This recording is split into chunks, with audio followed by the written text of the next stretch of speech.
Hello everyone. इस session में आज हम एक टॉपिक सेक्शन 149 का, जिसमें दो तरह के डायरेक्टर्स कवर हैं, एक वुमेन डायरेक्टर और दूसरा रेजिडेंट डायरेक्टर, उसको कवर अप करेंगे। और इन एडिशन एक छोटा सा provision, what is the minimum and maximum number of director, उसको कवर अप करेंगे। डायरेक्टर का चैप्टर, जैसे कि मैंने पहले ही आपको रेगुलर बैच के अंदर बताया हुआ है कि हमने डायरेक्टर्स के चैप्टर को 4 मेजर पार्ट्स में डिवाइड किया हुआ है। पहला पार्ट आ जाता है डिफरेंट टाइप्स ऑफ डायरेक्टर, जिसके अंदर हम सेक्शन 149 एंड 150 की कवरेज करने वाले हैं। देयर आफ्टर फिर प्रोविजन आ जाते हैं in relation to appointment of directors के, जिसके अंदर सेक्शन 151 एंड 152 ये दो मेजर सेक्शन हैं, जिसमें appointment of small share holder director and appointment of director in general, ये दो सेक्शन कवर अप हो जाएंगे। बिसाइड्स दिस सेक्शन 160, 161, 162 ये कुछ सेक्शंस और है जो हमें इसके साथ साथ ही कवर अप करने होंगे। देयर आफ्टर फिर इसके बाद डायरेक्टर्स के provision in relation to directors disqualifications, vacations, removal, resignation, उसको हमने कवर करना है। और सबसे लास्ट में बचे हुए जो मिसलेनियस टॉपिक है, इसकी मैंने एक क्लासिफिकेशन आप लोगों को हैंड रिटन नोट्स में प्रोवाइड की हुई है, मैं वो दिखा देता हूं आपको। ये क्लासिफिकेशन थी हमारी चैप्टर नंबर 1 की। इस क्लासिफिकेशन में 4 पार्ट्स हैं हमारे। फर्स्ट पार्ट के अंदर हम बात करते हैं requirement of director and different types of director, दो सेक्शंस की। फिर appointment of director 151, 152, 160, 61, 62, 63, disqualification, vacation, resignation, removal 164, 67, 65, 68 and 69, और लास्ट में कुछ मिसलेनियस टॉपिक। तो आज हम जो टॉपिक कवर करेंगे उसमें 3 मेन एस्पेक्ट आ जाते हैं, और वो 3 मेन एस्पेक्ट कौन कौन से हैं। नंबर 1 पर minimum and maximum number of directors, number 2 पर वुमेन डायरेक्टर, और नंबर 3 पर रेजिडेंट डायरेक्टर। इनके टॉपिक्स को हम जल्दी से क्विकली रिवाइज करेंगे, और उसके बाद जो इनके क्वेश्चन आंसर्स हैं उनको हम डिस्कस करेंगे। चलिए स्टार्ट करते हैं।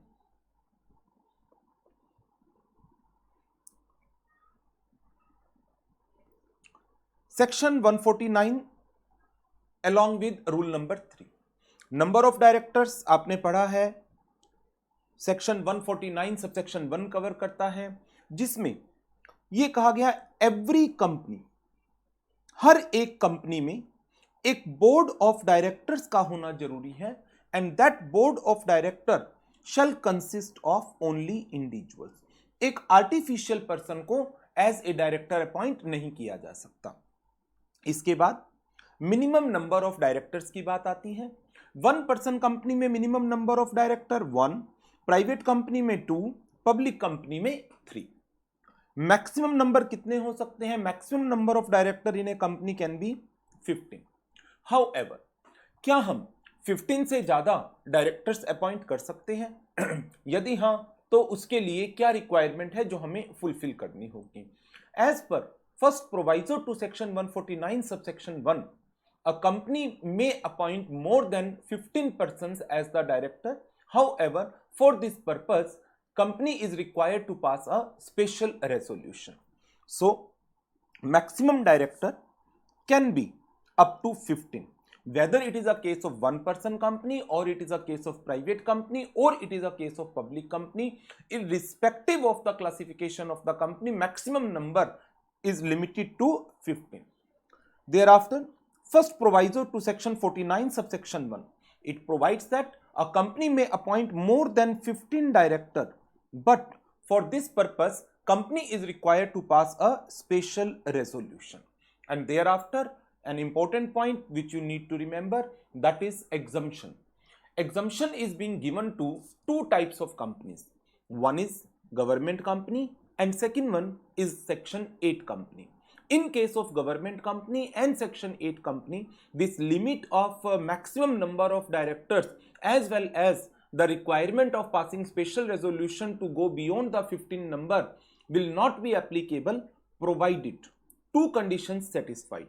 First condition, under section 137, company has not committed any default in filing financial statement with the ROC, and under section 92 there is no default of the company in respect of filing of annual return with the ROC. If these two conditions got satisfied, that is filing of financial statement with the ROC and filing of annual return with the ROC under section 137 and under section 92, then government company and section 8 company, they are exempted from this provision. This is point to remember. Limit of maximum director and their increase is not applicable over government companies and section 8 companies. Condition number 1, company has not committed a default in filing of their financial statements under section 137 or annual return under section 92 with the registrar. So it is our first provision which provides that how much persons can be appointed as a director in a company. इसके relation में कुछ questions हैं, पहले उनकी बात कर लेते हैं. As per the articles of association, the maximum number of directors of each of the following company is 9. 3 companies हैं, Goodhart company, Frontline Trading and Hindustan Zinc Limited. ये एक गवर्नमेंट कंपनी है. The board of directors of the aforesaid companies proposes to increase the number of directors to 15. But there is a limit as per article of association and that is 9. But the company wants to increase the number of directors to 15. Advise whether under the provisions of the Companies Act 2013, board of directors can do so. As per section 149, subsection 1, there is no problem.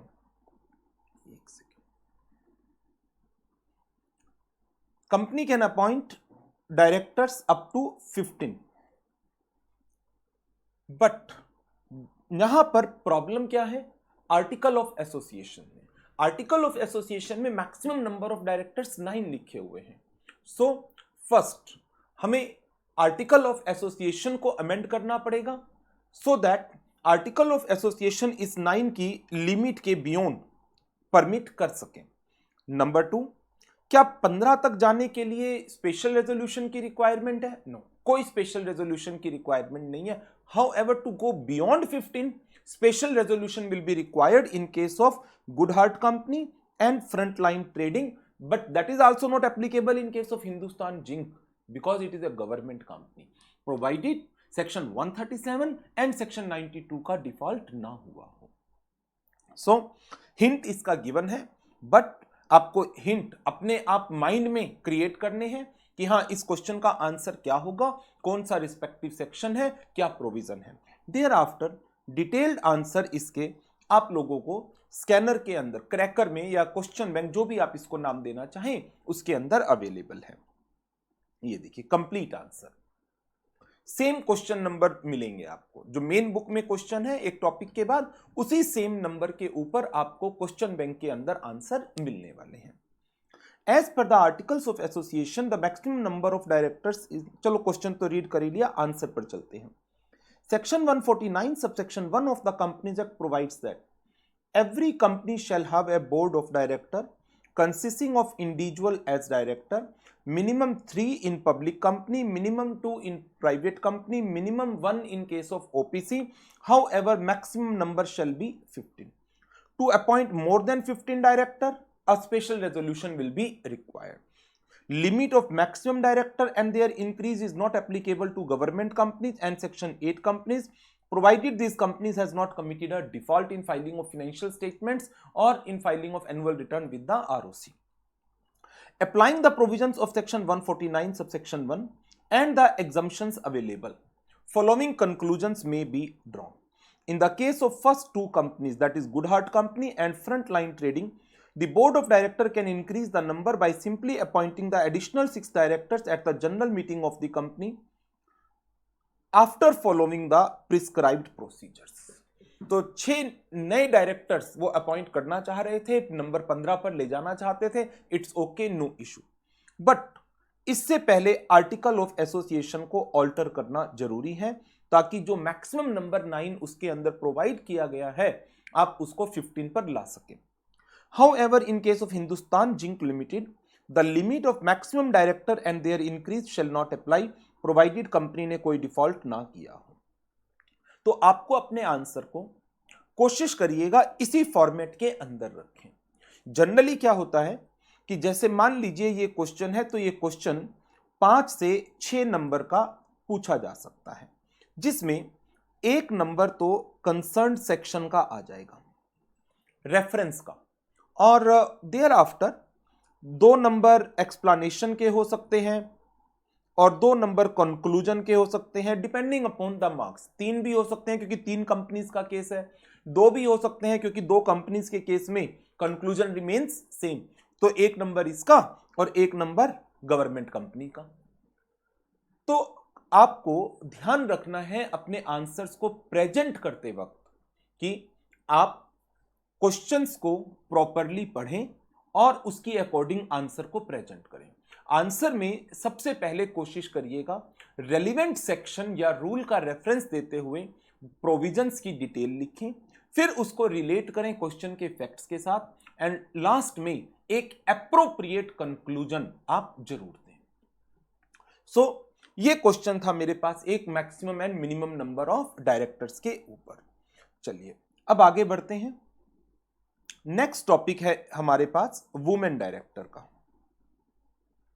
Women directors के provision section 149 sub section 1 के second proviso में given है, जिसमें कहा गया prescribed companies shall have at least 1 women director, eight least 1 women director. और इसके मैंने काफी सारे एग्जाम्पल आप लोगों को रेगुलर क्लास के अंदर कराए हुए हैं, तो उम्मीद करता हूं वो एग्जाम्पल सारे याद होंगे। बट जस्ट मुझे तो अब यहां पर आपको रिवीजन करानी है प्लस क्वेश्चन आंसर्स की कवरेज करानी है। एग्जाम्पल कॉन्सेप्ट पूरा डिटेल में रेगुलर क्लासेस में हम कवर कर चुके हैं with logics. Now prescribed companies shall have at least 1 women director. Companies requiring to appoint women director, कौन सी कंपनीज में वुमेन डायरेक्टर को अपॉइंट करने की रिक्वायरमेंट अराइज होगी, और in case of new company क्या प्रोविजन रहेगा, और इंटरमीडिएट वैकेंसी क्रिएट होती है इन the office of the women director, then within how much period the vacancy need to be filled and the appropriate authority who can fill the vacancy. All these provisions are being provided by rule number 3 of companies appointment and qualification of director rules 2014। Now अब एक चीज देखें, जब आप एक chapter पढ़ते हैं तो हर एक चैप्टर की बिगनिंग में मैंने पहले भी आपको ये टेबल दिखाई हुई है, कोई भी सेक्शन आप पढ़ते हैं तो उस सेक्शन के कॉरेस्पॉन्डिंग रूल्स आपको वहीं पर मिल जाएंगे, ताकि आप इन चीजों को भी याद कर सकें कि कौन से सेक्शन के साथ उसके कौन से कॉरेस्पॉन्डिंग रूल्स अप्लाई होते हैं। सो सेक्शन 149 सब सेक्शन 1 ने वुमेन डायरेक्टर के बारे में तो सिर्फ एक लाइन लिखी, the prescribed companies shall have at least 1 women director. Now अब बात आ जाती है कौन सी कंपनीज हैं जिनमें वुमेन डायरेक्टर्स की रिक्वायरमेंट है। रूल नंबर 3 आपको ध्यान रखना है, जिसमें सबसे पहले कहा गया every listed company. Word used है एवरी लिस्टेड कंपनी, और जब एवरी लिस्टेड है तो इसका मतलब यहां पर public as well as private listed company भी कवर होंगे। कि आपके माइंड में फिर क्वेश्चन आ सकता है private listed companies, private companies भी लिस्ट हो सकती है क्या? बिल्कुल हो सकती है। जैसे सेबी एलओडीआर रेगुलेशंस के अंदर इनोवेटर्स ग्रोथ प्लेटफॉर्म्स के ऊपर प्राइवेट कंपनीज अपनी कुछ डेजिग्नेटेड सिक्योरिटीज को लिस्ट करा सकती है। Besides listed companies, other companies में सिर्फ पब्लिक कंपनी की बात की गई, अदर कंपनी में सिर्फ पब्लिक कंपनी की बात की गई। तो एनी अदर पब्लिक कंपनी या मैं कह सकता हूं unlisted public company which satisfy any one condition out of two, one is paid up capital 100 crore और मोर या फिर टर्नओवर 300 करोड़ और मोर। ये पेड अप कैपिटल या टर्नओवर कौन से ईयर की फाइनेंशियल स्टेटमेंट के रेफरेंस में हमें कंसीडर करना है? Last audited financial statement, last audited financial statements. So first condition paid up share capital 100 crore और more. Second condition turnover rupees 300 crore और more. Paid up share capital या टर्नओवर जो आप कंसीडर करेंगे as on last date of latest audited financial statement. अब women director के case में दो छोटे छोटे प्रोविजन और दिए गए हैं, और वो प्रोविजन क्या है? Number 1, appointment in case of a new company. New company word मैंने इसलिए लिखा क्योंकि इन्होंने कहा इन कॉर्पोरेशन के 6 महीने के अंदर अंदर आपको वुमेन डायरेक्टर की अपॉइंटमेंट करनी है यदि कंपनी प्रिस्क्राइब्ड क्राइटेरिया में फॉल करती है। क्योंकि ये पीरियड आपने इन कॉर्पोरेशन से कंसीडर किया है तो मैंने इस प्रोविजन के लिए हेडिंग न्यू कंपनी दे दिया। इन the case of a company which has been incorporated under this act and is covered under the prescribed criteria। Prescribed criteria यही है, या तो वो लिस्टेड कंपनी है या पेड अप कैपिटल 100 करोड़ या उससे ज्यादा है, टर्नओवर 300 करोड़ या उससे ज्यादा है। बट न्यू कंपनी के अंदर टर्नओवर वाला क्राइटेरिया इनिशियल ईयर में, इनिशियल मंथ में तो अप्लाई नहीं होगा क्योंकि टर्नओवर तो ईयर के एंड में जाकर के पता चलती है पूरे साल की। Appointment shall be made within 6 months from the date of incorporation. तो हम इस प्रोविजन को किस रेफरेंस में पढ़ सकते हैं कि यदि एक नई कंपनी बनाई गई है और वो company from the very beginning company ने अपना पब्लिक इश्यू निकाला है, लिस्टेड है, या कंपनी की paid up capital he from the very beginning 100 crore से ज्यादा है या 100 करोड़ है, तो ऐसी कंपनीज जो प्रिस्क्राइब्ड क्राइटेरिया को फुलफिल करती हैं उन कंपनीज में वुमेन डायरेक्टर की अपॉइंटमेंट कंपनी की इनकॉर्पोरेशन के 6 months के अंदर अंदर हो जानी चाहिए। फिर क्वेश्चन अराइज होता है कि यदि वुमेन डायरेक्टर के ऑफिस में कोई वैकेंसी क्रिएट हो जाती है ड्यू टू एनी रीजन, चाहे उन्होंने रिजाइन कर दिया या उन्होंने कोई भी अनसर्टेनिटी हो गई, कोई मिसहैपनिंग हो गई, whatever it is, any reason, ठीक। तो यदि वुमेन डायरेक्टर के ऑफिस में कोई वैकेंसी क्रिएट हो जाती है और जो ये एक कंडीशन है वन वुमेन डायरेक्टर की ये फुलफिल नहीं हो रही, मींस कंपनी में एक ही डायरेक्टर थी, उसकी डेथ हो गई, वो ही रिजाइन करके चली गई, तो कंपनी को इस वैकेंसी को फिल करना पड़ेगा। एप्रोप्रिएट अथॉरिटी कौन है जो इस वैकेंसी को फिल करेगा? बोर्ड। कितने पीरियड में फिल करेगा? At the earliest. मैक्सिमम कब तक कर सकता है? 3 months from the date of such vacancy और immediate next board meeting whichever is later. But एक एग्जाम्पल यदि आपको ध्यान हो तो मैंने कराया हुआ है रेगुलर क्लासेस के अंदर कि यदि एक कंपनी में 2 वुमेन डायरेक्टर थी, एक रिजाइन करके चली गई, देन क्या फिर भी ये प्रोविजन मैंडेटरली अप्लाई होगा? नो, क्योंकि कंपनी ऑलरेडी एक वुमेन डायरेक्टर के साथ चल रही है तो सेक्शन 149(1) के सेकंड प्रोवाइजो की कंप्लायंस तो है। Any intermediate vacancy of a women director shall be filled up by the board. Authority आ गई बोर्ड। कब फिल करना है बोर्ड को? जल्दी से जल्दी। लास्ट डेट बताओ, 3 months from the date of vacancy और immediate next board meeting whichever is later. Immediate next board meeting और 3 months from the date of such vacancy whichever is later. ये provision है हमारे women director के। Prescribed companies shall have at least 1 women director and prescribed companies rule 3 में बताई गई हैं।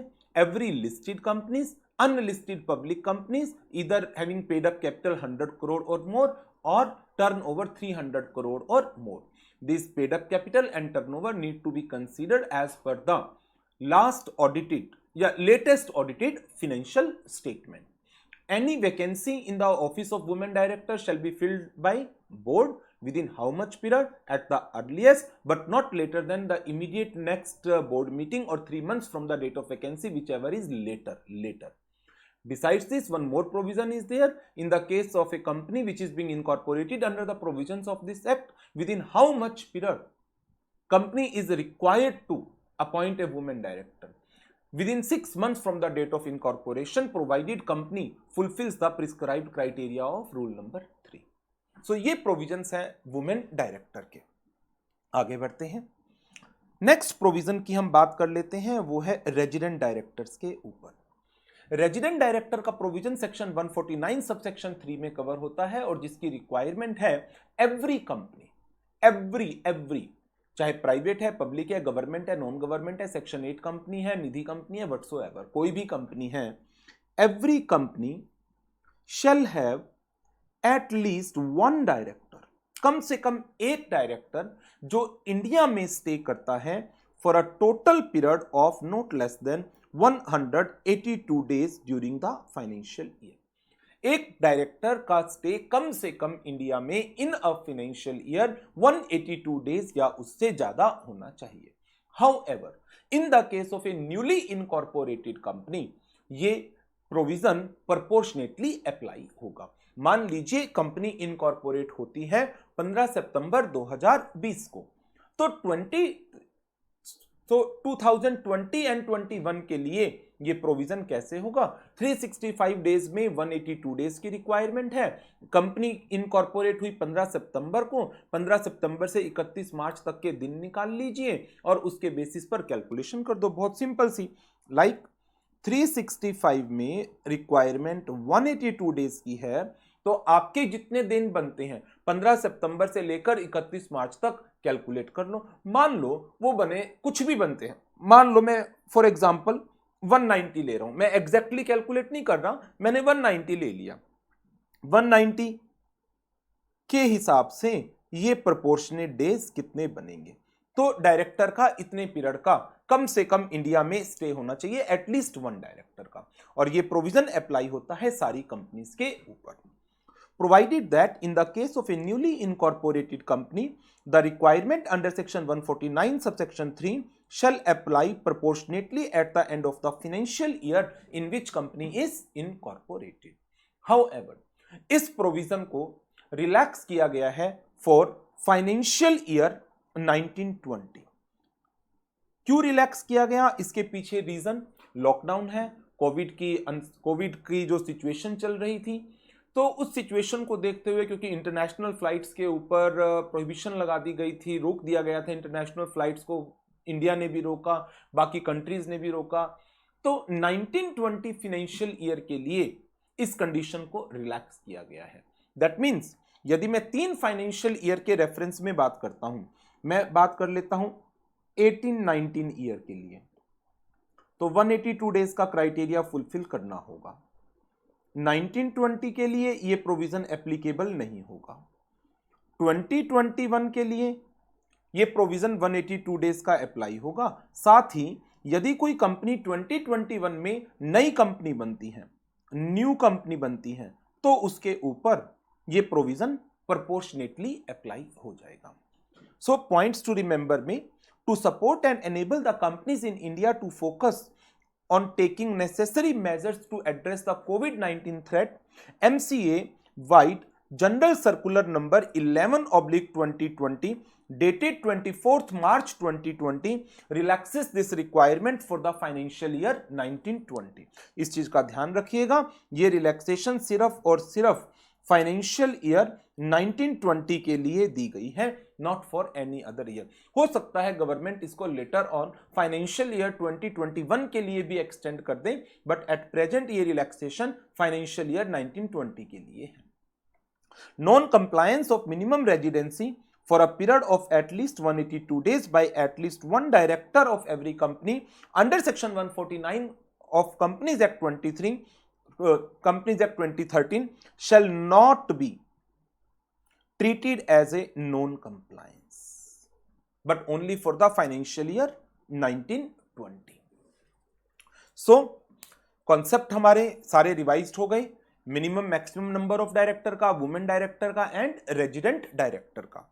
एक क्वेश्चन भी डिस्कस कर लिया. अब आगे के क्वेश्चंस को कवर अप कर लेते हैं. क्वेश्चन एक काम करता हूं, डायरेक्टली क्वेश्चन बैंक में से ही डिस्कस कर लेता हूं। सेम सीक्वेंस है, जो सीक्वेंस यहां पर है क्वेश्चंस की, उसी सेम सीक्वेंस में क्वेश्चंस आपको क्वेश्चन बैंक के अंदर मिलते हैं।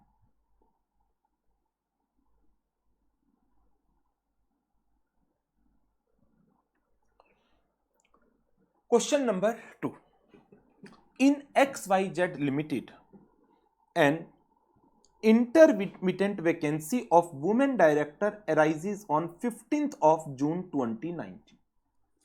By what time the vacancy so created should be filled if the immediate next board meeting 14th अगस्त को है या 14th अक्टूबर को है? तो आपको पहले तो आइडेंटिफाई करना है इसके रेलिवेंट प्रोविजंस कहां पर लिखे गए हैं।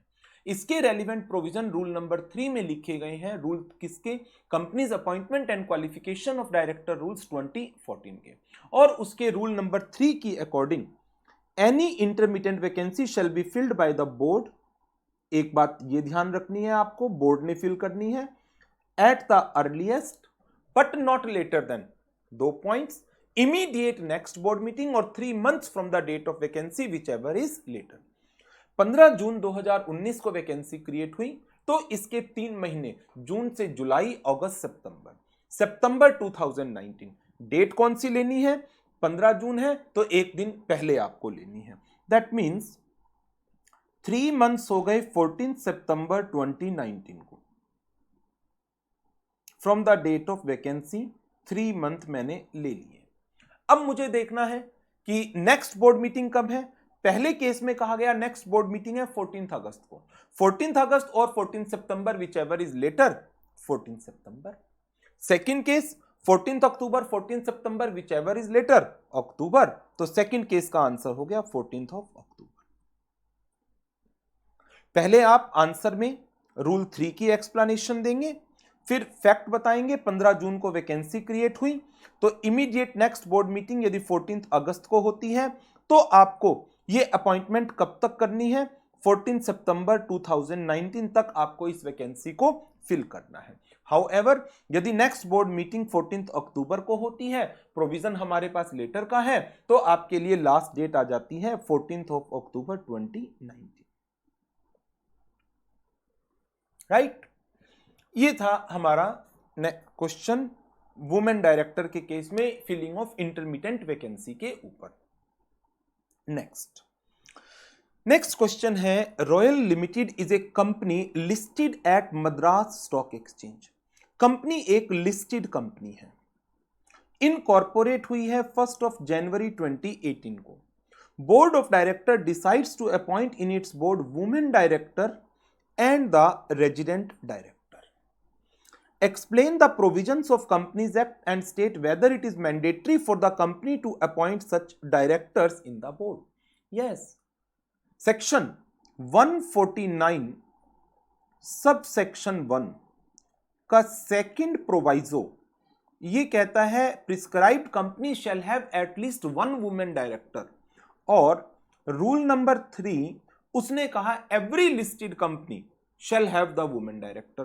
और कंपनी एक लिस्टेड कंपनी है तो इस कंपनी में वुमेन डायरेक्टर का होना जरूरी है। और दूसरी बात, जब मैं बात करता हूं रेजिडेंट डायरेक्टर के केस में तो सेक्शन 149 सबसेक्शन 3 ने कहा every company shall have at least 1 director whose period of stay in India during the any financial year कम से कम 182 डेज का होना चाहिए। ये प्रोविजन एवरी कंपनी पर चलता है। जब एवरी कंपनी पर ये प्रोविजन चल रहा है तो रॉयल लिमिटेड के ऊपर भी ये प्रोविजन इक्वली एप्लीकेबल है।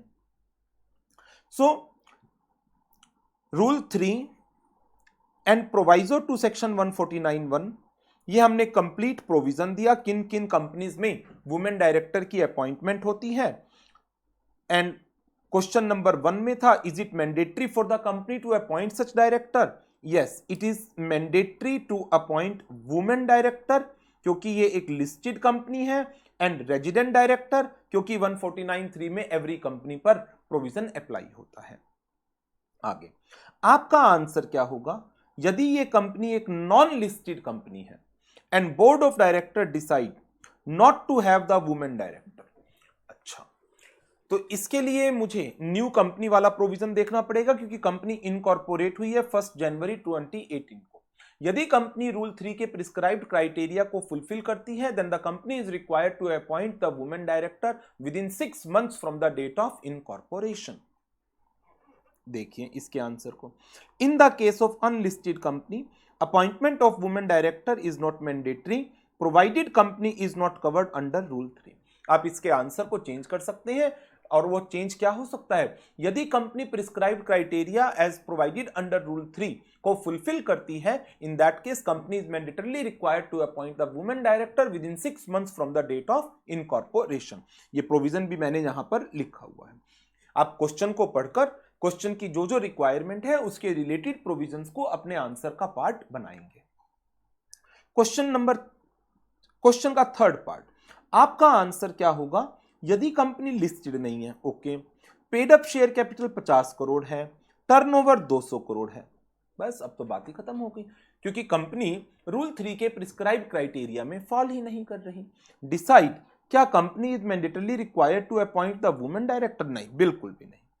Appointment of women director is not mandatory as the company does not fall under the categories prescribed in rule number 3। चलिए आगे बढ़ते हैं। नेक्स्ट क्वेश्चन है हमारे पास मई 2010 के एग्जाम का। अच्छा, एक चीज मैं क्लियर कर दूं कि जो भी क्वेश्चंस पुराने सिलेबस के अंदर पास्ट एग्जाम्स में पूछे गए हैं, या स्टडी मटेरियल में थे, या प्रैक्टिस मैनुअल के अंदर थे, उन क्वेश्चंस को to the extent relevant under the provisions of company act 2013, companies act 2013, मैंने थोड़ा बहुत जो रिक्वायरमेंट थी चेंज करने की क्वेश्चंस में, क्योंकि प्रोविजंस चेंज हो चुके हैं काफी, तो जहां जहां पर क्वेश्चंस में रिक्वायरमेंट थी चेंज करने की, तो मैंने क्वेश्चंस को स्लाइटली चेंज करके लिखा हुआ है। जहां पर कोई रिक्वायरमेंट नहीं थी वो एज सच क्वेश्चन डाला हुआ है, और उसके आंसर्स को कंपनी एक्ट 2013 की अकॉर्डिंग लिया हुआ है। काफी सारे स्टूडेंट्स के मैसेजेस आते हैं इन चीजों को लेकर कि सर आपका आंसर और सजेस्टेड आंसर डिफर करते हैं। तो बेटा इसमें एक चीज है कि सजेस्टेड आंसर जब पेपर होता है उस टाइम पर जो लॉ एप्लीकेबल होता है उसकी अकॉर्डिंगली आंसर्स बनाए जाते हैं, और उसके बाद कभी भी उन आंसर्स को चेंज नहीं किया जाता। बट हमें आपको वो आंसर प्रोवाइड करने हैं जो आपके एग्जाम के लिए रेलिवेंट है। एक डिफरेंस आ गया। मान लीजिए आपने एक सजेस्टेड आंसर उठा लिया 2015 मई 2015 का, तब प्रोविजन कुछ और होता था, आज प्रोविजन कुछ और है। अब आप हमारे लिखे गए आंसर को, किसी भी बुक के आंसर को कंपेयर करने लग जाओ इंस्टीट्यूट के सजेस्टेड आंसर से, तो डेफिनेटली वो तो डिफर करेगा ना बेटा। तो इस चीज का ध्यान रखिएगा, जहां पर भी आंसर्स में चेंज की रिक्वायरमेंट थी हमने उन आंसर्स को चेंज किया हुआ है।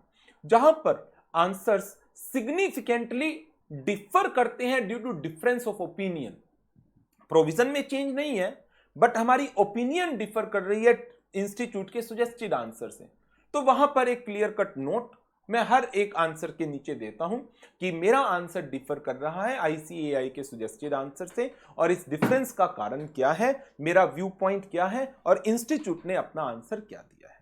तो वहां पर कॉन्सेप्ट बताना मुझे लगता है मेरी ड्यूटी है, तो मैं मेरे हिसाब से जो बेस्ट आंसर बनता है मैं वो देता हूं। इंस्टीट्यूट का सजेस्टेड आंसर भी मैं साथ में आपको बता देता हूं क्या है। एग्जाम में आपको इंस्टीट्यूट का ही सजेस्टेड आंसर लिखकर आना चाहिए। जहां पर प्रोविजन में कोई चेंज नहीं है, डिफरेंस ऑफ ओपिनियन है, क्योंकि मार्क्स मिलने हैं एग्जाम में, तो वहां पर तो मैं आपको रिकमेंड करूंगा आप इंस्टीट्यूट का ही आंसर लिखो इन case of difference in opinion. हाँ, जहां पर प्रोविजन इंस्टीट्यूट के सजेस्टेड आंसर में पुराना है फिर तो आप हमारा ही लिखो ना, क्योंकि वो सजेस्टेड आंसर का प्रोविजन पुराने आंसर पर, पुराने प्रोविजन पर बेस्ड है, आपको नया प्रोविजन लिखना है। चलिए बढ़े आगे। तो क्वेश्चन है हमारे पास मई 10 के एग्जाम का। Article of association of Rajasthan toys private limited provide that maximum number of directors of the in the company shall be 10। Presently the company is having 8 directors. The board of directors of the said company desire to increase the number of directors to 16. Maximum number of directors का provision आ गया, और maximum number of directors as per the first proviso to section 149 subsection 1 15 के beyond करना है तो आपको special resolution pass करने की रिक्वायरमेंट है। और यहां पर तो क्योंकि आर्टिकल्स में नंबर कितना लिखा हुआ है, 10 लिखा हुआ है आर्टिकल्स के अंदर नंबर, तो आपको आर्टिकल को भी अमेंड करने की जरूरत है। जो हमने क्वेश्चन नंबर 1 किया है थोड़ी देर पहले, वही उसी तरह का सेम क्वेश्चन है। सो सेक्शन 149 सबसेक्शन 1 का प्रोविजन दिया गया है सबसे पहले कि minimum number of director public में 3, प्राइवेट में 2 एंड ओपीसी में 1, मैक्सिमम 15 के बियॉन्ड स्पेशल रेजोल्यूशन चाहिए। कंपनी 16 पर जाना चाहती है। Number 1, alter the article of association under section 14 so as to increase the number of directors in the article from 10 to 16 and a special resolution is to be passed। आपको एक special resolution pass करना है at a duly convene general meeting to increase the number of directors to 16। Conclusion, BOD can increase the number of director after altering article and passing a special resolution under section 149(1). Special resolution general meeting में पास होगा। Next question है मई 15 के exam का। Examine the validity of the following appointments with reference to the provisions of companies act 2013। The board of director of MNP Limited appointed Miss Neha as a woman director in the board meeting on 10th of September 2019. The said appointment was made to fill the vacancy of the woman director. Woman director के office में vacancy create हुई थी, उसको board ने fill किया है। बिल्कुल ठीक। वैकेंसी क्रिएट हुई थी due to resignation of miss Sheela on 30th of June। तो रेजिग्नेशन 30th जून का है। यहां से 3 महीने पूरे हो जाते हैं 29th of September 2019। एक दिन पहले लेना है, एक्सप्लेन किया हुआ है मैंने कब एक दिन पहले लेते हैं और कब सेम डे लेते हैं, तो अब उसको दोबारा डिस्कस नहीं कर रहे। 29 सितंबर 2019। नाउ कंपनी ने वैकेंसी कब फिल की, बोर्ड मीटिंग में, और बोर्ड मीटिंग कब हुई, 10 सितंबर 2019 को। बोर्ड मीटिंग हुई है 10 सितंबर 2019 को। आप इस अपॉइंटमेंट को बोर्ड मीटिंग या 3 months from the date of vacancy whichever is later तक फिल कर सकते थे। लेटर बन रहा है 29 सितंबर, कोई इशू ही नहीं है, कोई प्रॉब्लम नहीं है। क्या आपका आंसर डिफर करेगा यदि बोर्ड मीटिंग 8 नवंबर को होती? तब भी यदि बोर्ड मीटिंग 8 of November 2019 को होती तब भी आपके पास प्रोविजन क्या है, 3 months from the date of vacancy और immediate next board meeting whichever is later, और लेटर फिर बोर्ड मीटिंग थी। तो दोनों ही केस में कोई फर्क नहीं पड़ेगा। प्रोविजन आपको याद रखना है। ये प्रोविजन कहां बताया गया है, rule number 3 of companies appointment and qualification of director rules 2014 के अंदर, कि कोई भी इंटरमीडिएट वैकेंसी क्रिएट होती है इन the office of the director तो आपको इस इंटरमीडिएट वैकेंसी को फिल करना है। कितने पीरियड के अंदर अंदर आपको इस वैकेंसी को फिल करना है, within 3 months from the date of vacancy और immediate next board meeting whichever is later, जो दोनों में लेट है। तो यहां पर हमारा आंसर कहीं पर चेंज नहीं होगा। Appointment of miss Neha is valid and answer will remain the same even if MNP appoint miss Neha in the board meeting held on 8 November 2019। बस कंडीशन यही है कि ये जो मीटिंग है ये डेट ऑफ वैकेंसी 30 जून 2019 के बाद इमीडिएट नेक्स्ट बोर्ड मीटिंग है। बट 8 नवंबर से पहले कोई और बोर्ड मीटिंग हो चुकी होगी, मान लीजिए कोई और बोर्ड मीटिंग हो गई, तो वो वाली बोर्ड मीटिंग और 29 सितंबर कंपेयर करना था। तो ये यहां पर लिख दिया गया, provided the said meeting is the first meeting of the board after 30th of June 2019 after the resignation of miss Sheela. Next question पर चलते हैं। May 15, examine the validity of the following appointment. LKG limited incorporate हुई है 5 May 2019।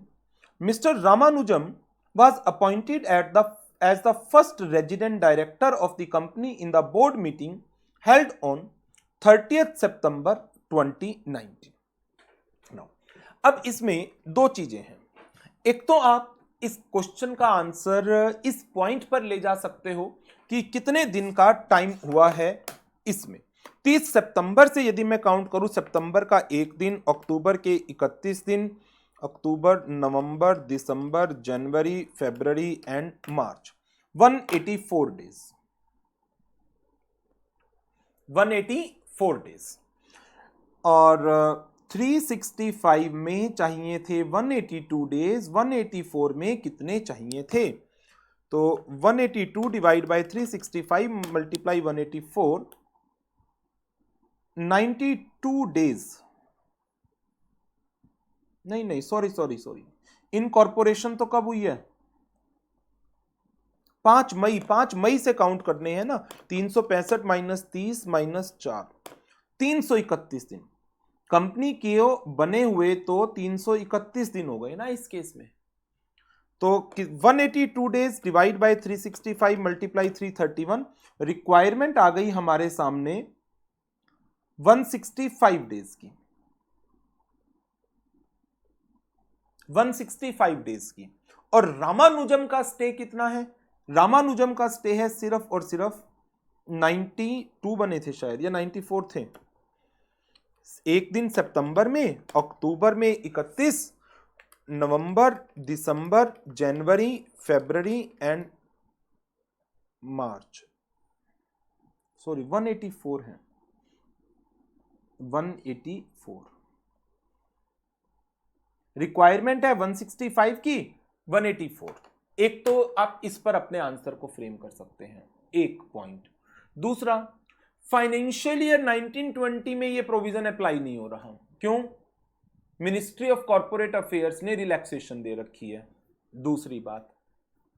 Number 3, मैंने इसका answer all together different provision पर लिया हुआ है, जहां पर मेरा आंसर इंस्टीट्यूट के सजेस्टेड आंसर से काफी हद तक डिफर करता है. वो क्यों? यहां पर कहा गया ये अपॉइंटमेंट हुई है बोर्ड मीटिंग में.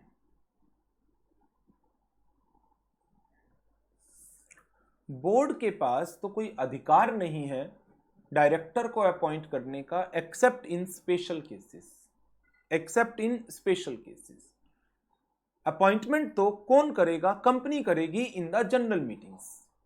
तो मैंने इस क्वेश्चन के आंसर को जो बेसिकली लिया हुआ है वो 152(1), जो अभी आप आगे जाकर के पढ़ेंगे, जहां पर कहा गया है कि यदि आर्टिकल्स में कोई प्रोविजन नहीं है for the appointment of first director, तो मेमोरेंडम के सब्सक्राइबर फर्स्ट डायरेक्टर होंगे. एंड सेक्शन 152 सबसेक्शन 2 कहता है every director shall be appointed by the company in general meeting save as otherwise expressly provided. क्या रेजिडेंट डायरेक्टर के लिए आपने पढ़ा कि बोर्ड अपॉइंट कर सकता है? नहीं. अब ये क्वेश्चन 2 पॉइंट पर चला गया. ये एक तो फर्स्ट डायरेक्टर के ऊपर गया, दूसरा ये गया रेजिडेंट डायरेक्टर के ऊपर. जब ये फर्स्ट डायरेक्टर की बात आ जाती है तो 149(3) की बात नहीं आ रही, रादर 152 की बात आ जाती है, सेक्शन 152 की. रेजिडेंट डायरेक्टर की बात आ जाती है तो 149(3) पर इसका आंसर आ जाएगा. तो इसके मल्टीपल आंसर बन सकते हैं अलग अलग ओपिनियन की अकॉर्डिंग. तो मुझे नहीं लगता कोई भी आंसर वो गलत होंगे. मैंने अपने आंसर को 152 के क्राइटेरिया पर उठाया है. Appointment of mister Ramanujam as a first resident director of the company in the board meeting. मैंने हाईलाइट भी कर रखा है, board meeting is not in accordance with provisions of section 152 subsection 2. Board meeting में अपॉइंटमेंट नहीं हो सकती. फर्स्ट डायरेक्टर का या तो मेमोरेंडम के सब्सक्राइबर होते और या फिर कंपनी अपॉइंट करती. तो यहां पर बोर्ड ने अपॉइंट किया, जो मुझे जस्टिफाई नहीं हुआ, तो मैंने अकॉर्डिंगली इस आंसर को लिया है. नेक्स्ट क्वेश्चन पर चलते हैं. नेक्स्ट क्वेश्चन है हमारा नवंबर 16 के एग्जाम का 4 मार्क्स का. Sky limited a listed company incorporate हुई है under the companies act 2013। Intermediate vacancy create हुई 15 जून 2019 को और नेक्स्ट बोर्ड मीटिंग है 14 अगस्त 2019 को।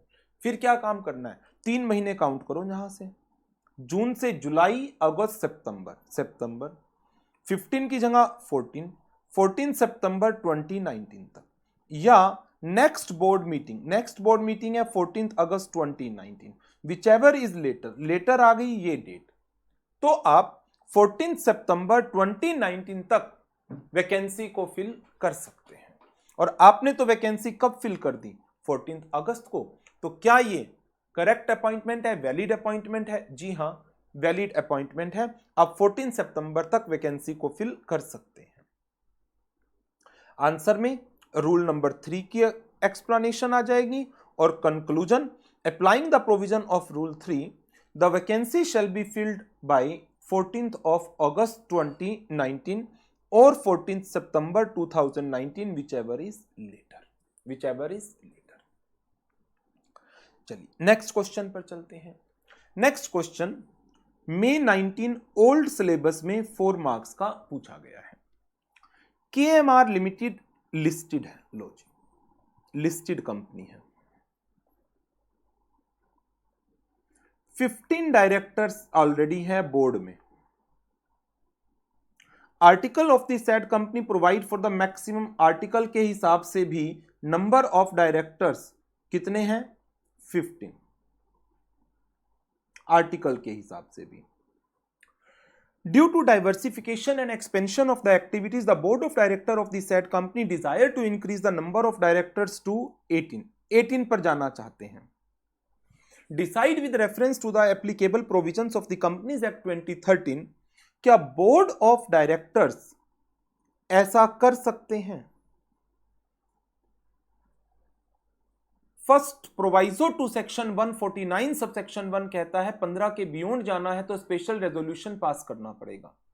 यहां पर 15 के बियॉन्ड आप जाना चाह रहे हैं तो स्पेशल रेजोल्यूशन पास करना पड़ेगा। बट 149(1) के अलावा सेक्शन 14 जो आर्टिकल ऑफ एसोसिएशन की अमेंडमेंट को भी कवर करता है, उसके अंदर भी आपको एक स्पेशल रेजोल्यूशन पास करना पड़ेगा for altering the article of association so as to increase the number of director from 15 to 18। क्या बोर्ड ऑफ डायरेक्टर ऐसा कर सकते हैं? जवाब है हां। आंसर में सेक्शन 14 का रेफरेंस आ जाएगा, सेक्शन 149(1) का रेफरेंस आ जाएगा और इसके प्रोवाइजो का रेफरेंस आ जाएगा।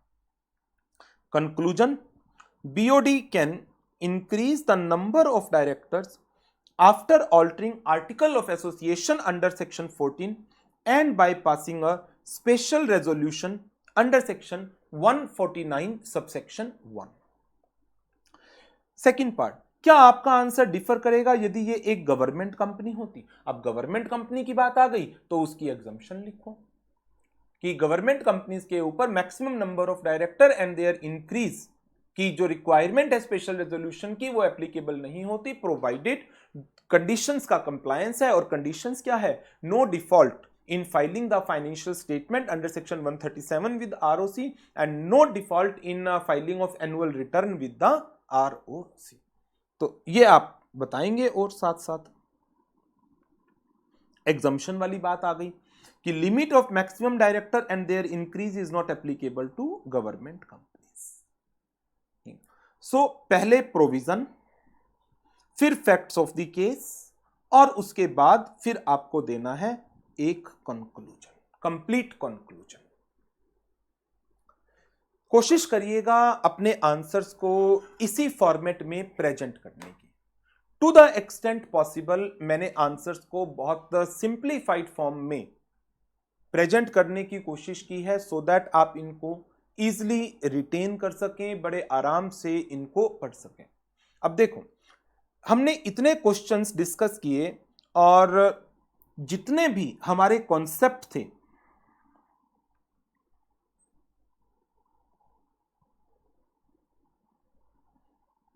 सेक्शन 149 के अंदर 3 टॉपिक को लेकर, नंबर ऑफ डायरेक्टर्स पर, रेजिडेंट डायरेक्टर पर एंड वुमेन डायरेक्टर पर। हमने वो कॉन्सेप्ट भी रिवाइज कर लिए सारे के सारे और इसके रिलेटेड क्वेश्चंस को भी कवर अप कर लिया। तो आज के शेड्यूल में वुमेन डायरेक्टर, रेजिडेंट डायरेक्टर और नंबर ऑफ डायरेक्टर का ही हमारा पॉइंट था। तो इसको एक बार 5-10 मिनट लगाकर कॉन्सेप्ट को जरूर रिवाइज करिएगा। तो आज की क्लास को यहीं पर वाइंड अप करते हैं और नेक्स्ट क्लास में फिर इंडिपेंडेंट डायरेक्टर्स के साथ शुरुआत करेंगे। ठीक है, गुड बाय।